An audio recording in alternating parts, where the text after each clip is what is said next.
Hello विद्यार्थी मित्रों, हूँ उर्मिलाबेन पटेल, धोरण 11 कॉमर्स, विषय अर्थशास्त्र, चेप्टर नंबर 7 भारतीय अर्थतंत्र। एनी अंदर मित्रों આજે આપણે સ્વાતંત્ર્ય પછીનું ભારતીય અર્થતંત્ર, સ્વતંત્ર પછીનું ભારતીય અર્થતંત્ર એની અંદર જોઈશું।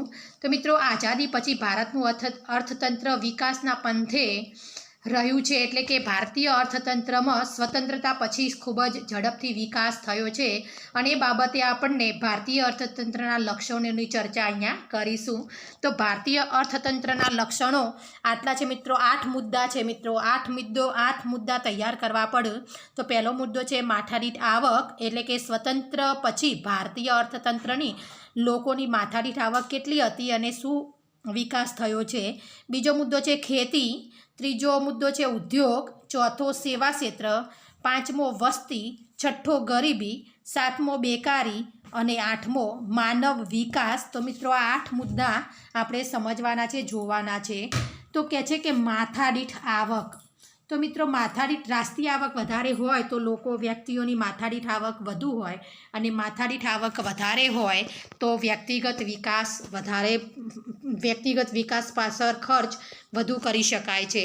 તો ભારતની માથાદીઠ આવક એટલે કે માનવ વિકાસ અહેવાલ 2014 મુજબ વર્ષ 2013માં $5,150ની હતી, જે ચીનની માથાદીઠ આવક $11,477, શ્રીલંકાની $9,250, અમેરિકાની $52,308 અને નોર્વેની $63,909 કરતાં ઘણી ઓછી દેખાય છે મિત્રો ભારતની માથાદીઠ આવક, જે વિકસિત દેશોની માથાદીઠ આવકના 7 થી 10 ગણી ઓછી ભારતના લોકોની માથાદીઠ આવક ઓછી છે।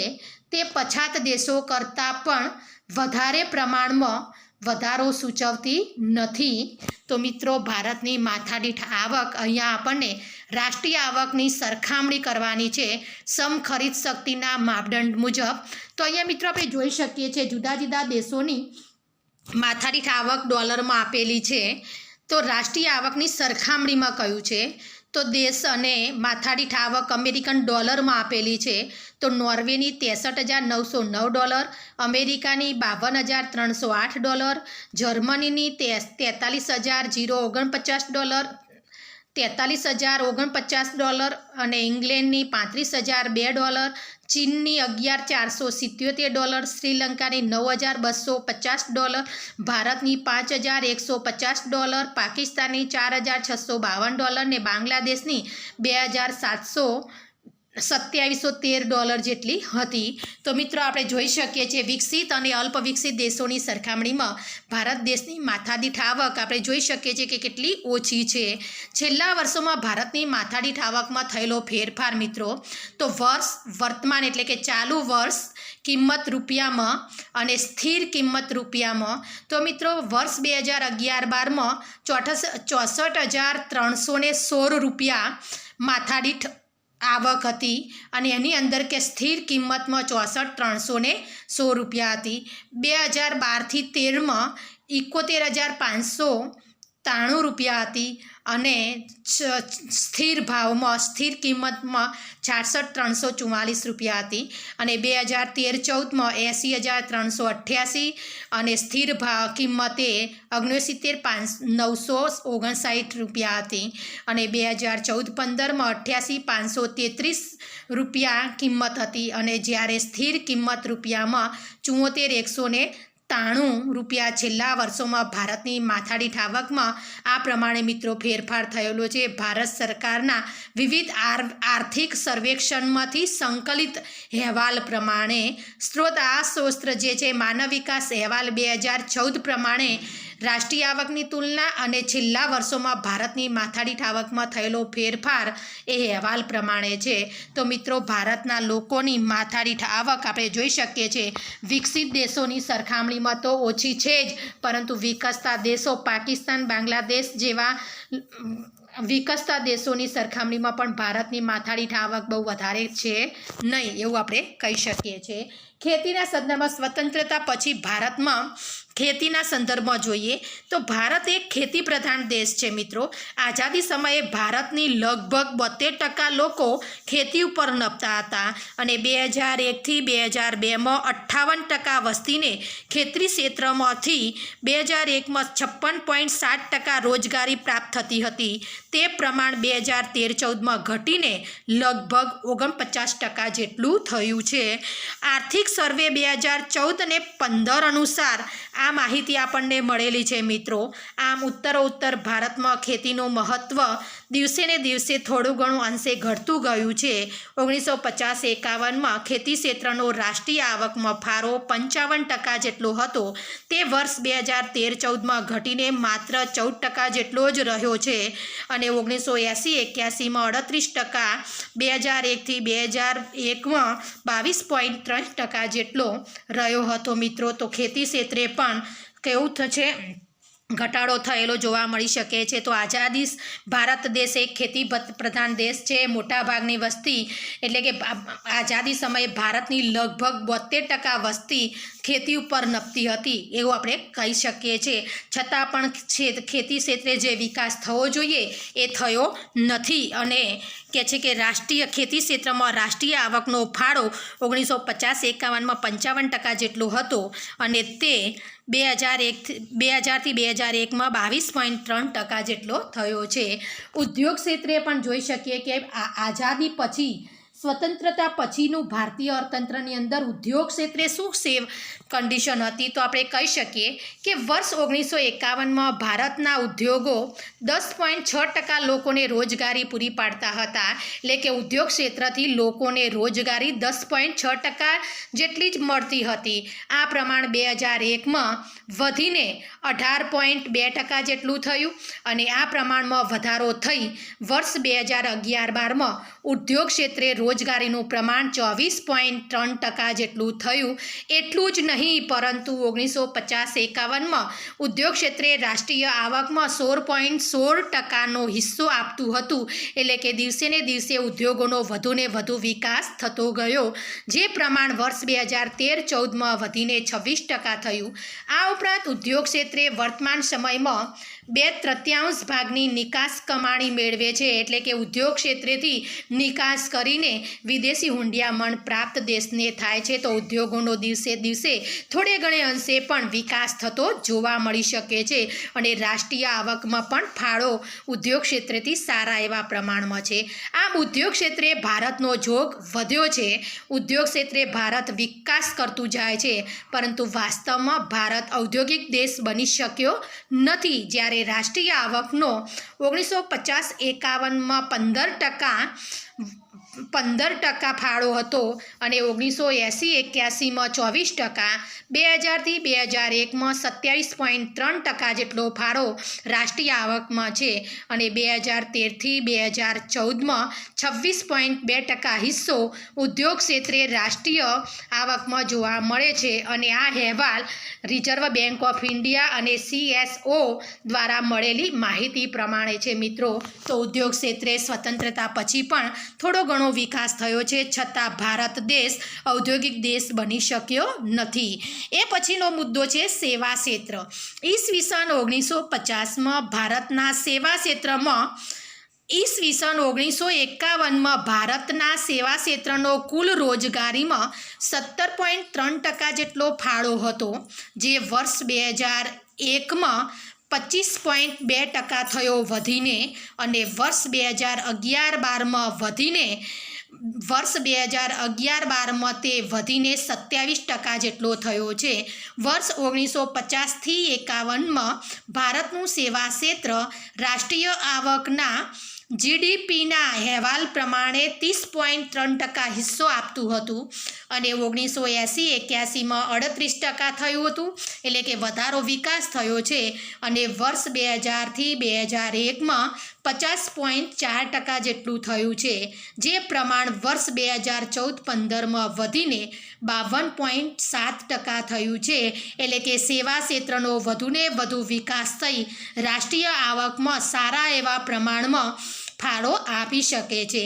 આમ ભારતમાં સેવા ક્ષેત્રએ અભૂતપૂર્વ વિકાસ કર્યો છે એમ આપણે કહી શકીએ છીએ અને રાષ્ટ્રીય આવકમાં તેનો મહત્તમ ફાળો એટલે કે સિંહ ફાળો મળે છે એવું કહી શકાય છે ને રાષ્ટ્રીય આવકમાં વધારો થઈ શક્યો છે.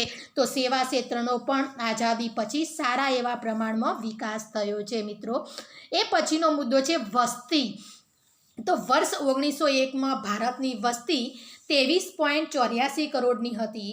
એમાં વધારો થઈ 1951માં 36.1 કરોડ થઈ અને તેમાં ખૂબ જ ઝડપથી વધારો થઈ 2001માં ભારતની વસ્તી 102.7 કરોડની થઈ અને છેલ્લી 2011ની વસ્તી ગણતરી પ્રમાણે ભારતની વસ્તી 121.02 કરોડ થઈ હતી, જે દર્શાવે છે કે ભારતમાં આઝાદી બાદ વસ્તી ખૂબ જ ઝડપથી વધી છે અને એટલે જ 1921ના વર્ષને મહાન વિભાજક વર્ષ તરીકે ઓળખવામાં આવે છે.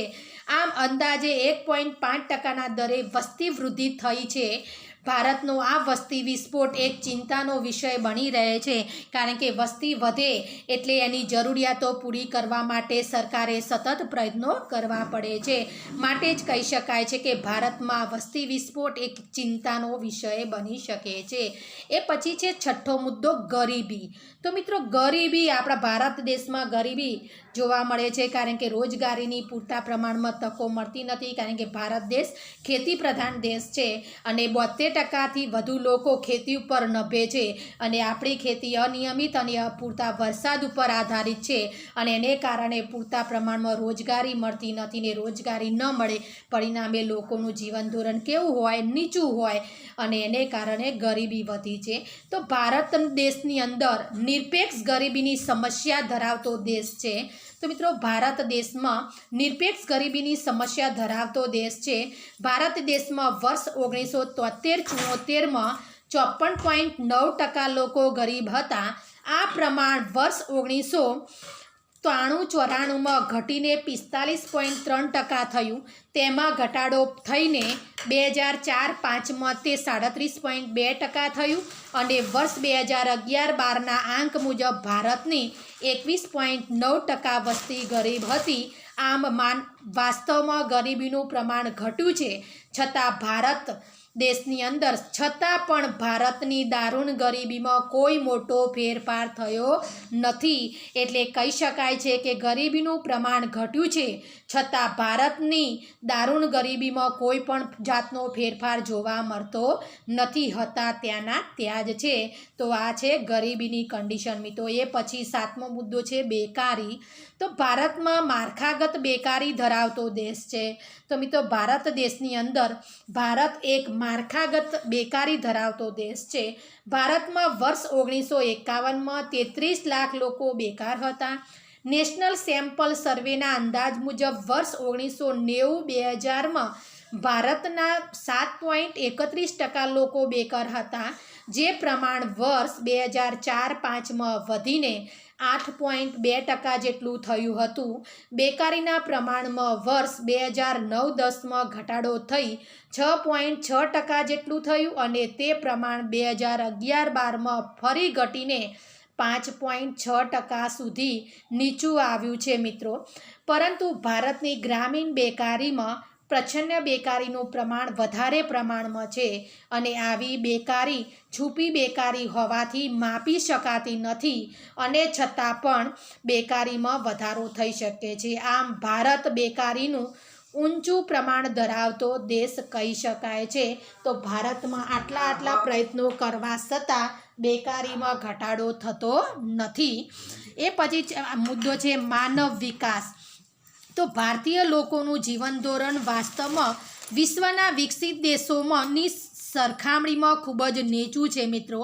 તો ભારતીય લોકોનું જીવન ધોરણ હકીકતમાં વિશ્વના વિકસિત દેશોની સરખામણીમાં ખૂબ જ નીચું છે. સામાન્ય રીતે માનવ વિકાસ અહેવાલ કે જેની રચના સંયુક્ત રાષ્ટ્ર સંઘે કરે છે તે મુજબ સરેરાશ આયુષ્ય, જ્ઞાન અને જીવન ધોરણ માપદંડ અનુસાર એક માનવ વિકાસ આંક તૈયાર કરવામાં આવે છે. આ માનવ વિકાસ આંક રજૂ કરતા અહેવાલને માનવ વિકાસ અહેવાલ કહેવાય છે. વર્ષ 2000ના માનવ વિકાસ અહેવાલ મુજબ ભારતનો માનવ વિકાસ આંક 0.463 હતો, જે સુધરીને 2010માં 0.547, 2012માં સુધરીને 554 અને 2013માં વધારો થઈને 0.586 આંક સાથે ભારત વિશ્વના 127 દેશોમાંથી 137મો માનવ વિકાસ અહેવાલનો ક્રમ પ્રાપ્ત કર્યો છે. તો મિત્રો, માનવ વિકાસની દૃષ્ટિએ પણ વિકસિત દેશોની સરખામણીમાં ભારત દેશ ખૂબ જ ઓછો વિકાસ કરતો દેશ છે અને ભારતીય લોકોનું જીવન ધોરણ વિશ્વના વિકસિત દેશોની સરખામણીમાં ખૂબ જ નીચું જીવન ધોરણ છે. એનું મેઇન કારણ કે ભારત દેશની સમસ્યાઓ ગરીબી, બેકારી, અજ્ઞાનતા, શિક્ષણનું નીચું પ્રમાણ વગેરે કહી શકાય છે. તો મિત્રો, સ્વતંત્રતા પછીનું ભારતીય અર્થતંત્રના લક્ષણો આ 8 મુદ્દા દરેક જણે તૈયાર કરવા કે માથાદીઠ આવક, ખેતી, ઉદ્યોગો, સેવા ક્ષેત્ર, વસ્તી, ગરીબી, બેકારી અને માનવ વિકાસ આંક. આ 8 મુદ્દા તૈયાર કરવા અને સમજાવવા. તો મિત્રો, પ્રશ્ન આ રીતે પૂછાઈ શકે કે સ્વતંત્રતા પછીનું ભારતીય અર્થતંત્રના લક્ષણો વિગતે સમજાવો. 5 માર્ક્સમાં પ્રશ્ન પૂછાય તો મિત્રો આવડવો જોઈએ. થેન્ક્સ.